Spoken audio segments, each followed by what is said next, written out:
बिहार के चुनाव 2 फेजेस में होंगे और date of poll 6 November Thursday और दूसरा 11 नवंबर ट्यूसडे। काउंटिंग 14 नवंबर को होगी।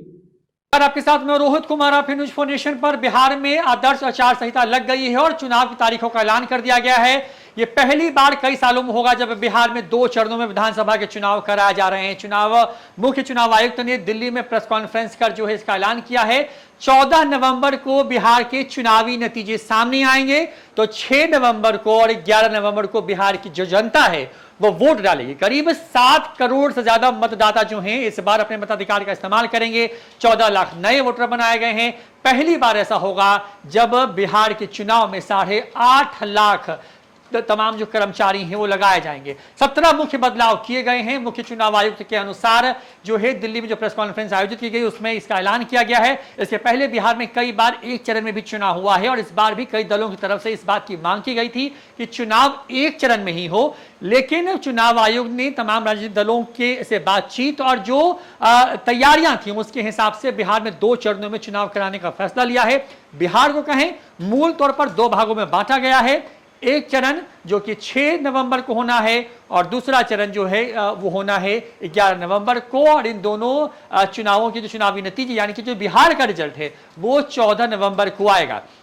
पिछले बार की बात करें साल 2020 में तो 3 चरणों में चुनाव कराए गए थे। लगभग यही टाइम था क्योंकि बिहार में नवंबर का महीना इसलिए चुना जाता है क्योंकि उसके आसपास में दिवाली, छठ जैसे प्रमुख बड़े त्योहार होते हैं। इस बार तमाम त्योहार जो हैं अक्टूबर के आखिर तक खत्म हो जाएंगे। लिहाजा जो तमाम जो दल हैं, राजनीतिक दल हैं, उनको छठ के बाद कम से कम 6 दिन के आसपास का वक्त मिलेगा चुनाव प्रचार करने को लेकर के।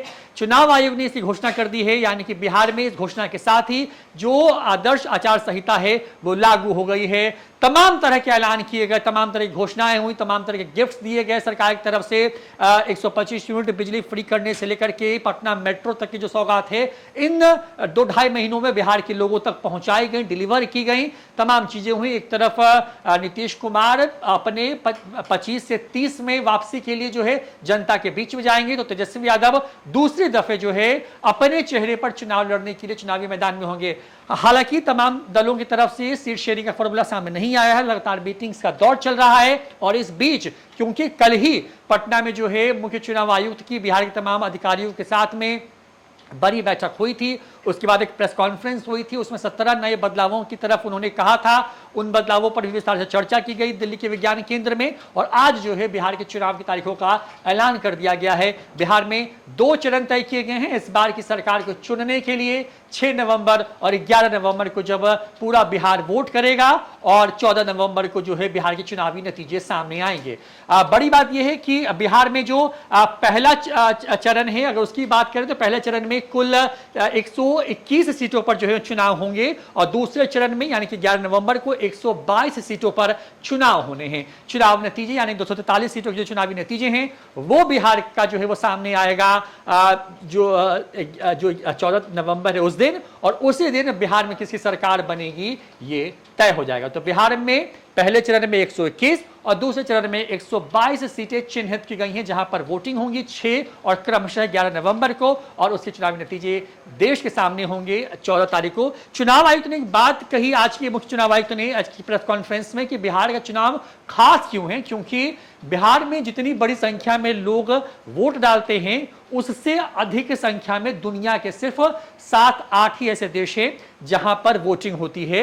लिहाजा बिहार का चुनाव देश के लिए मदर ऑफ ऑल इलेक्शंस के तौर पर है, यानी कि इसको तमाम चुनावों की मां कह सकते हैं। यानी कि बिहार में जो चुनाव होता है वो चुनाव न सिर्फ देश के लिए बल्कि दुनिया के लिए एक बड़ी बात होती है। इस बार की बात करें तो कुल जो है 90,712 पोलिंग बूथ्स बनाए गए हैं। 8.5 लाख से ज्यादा चुनावी कर्मी इस पूरी चुनावी ड्यूटी में होंगे। पहली बार नीचे से लेकर ऊपर तक के अधिकारी एक फोन कॉल पर जो लोगों की समस्या है उसको सुनने के लिए, दूर करने के लिए उपलब्ध होंगे। साथ ही साथ जो है बिहार में करीब करीब जो है एक बूथ पर लंबी कतार ना हो, लिहाजा 1200 ही मतदाता एनरोल्ड किए गए हैं। एक एवरेज निकाला है चुनाव आयोग ने, उसके हिसाब से 818 वोटर ही हर पोलिंग बूथ पर वोट डालेगा। तो बिहार के चुनावी तारीखों का ऐलान कर दिया गया है। 6 और 11 नवंबर को वोट डाले जाएंगे बिहार में और 14 नवंबर को बिहार का चुनावी नतीजा देश के सामने होगा। फिलहाल इतना। बिहार के चुनाव 2 फेजेस में होंगे। पहले फेज के डेट गैजेट नोटिफिकेशन 10 तारीख को आएगा, दूसरे का 13 को। Last date of making nominations पहले फेज की 17 को होगी, दूसरे की 20 को। स्क्रूटनी 18 और 21। विड्रॉल की आखिरी तारीख 20 अक्टूबर और 23 अक्टूबर। और date of poll 6 November Thursday और दूसरा 11 नवंबर ट्यूसडे। काउंटिंग 14 नवंबर को होगी और पूरी चुनावी प्रक्रिया 16 नवंबर तक समाप्त कर ली जाएगी। न्यूज़ फॉर नेशन, नमस्कार।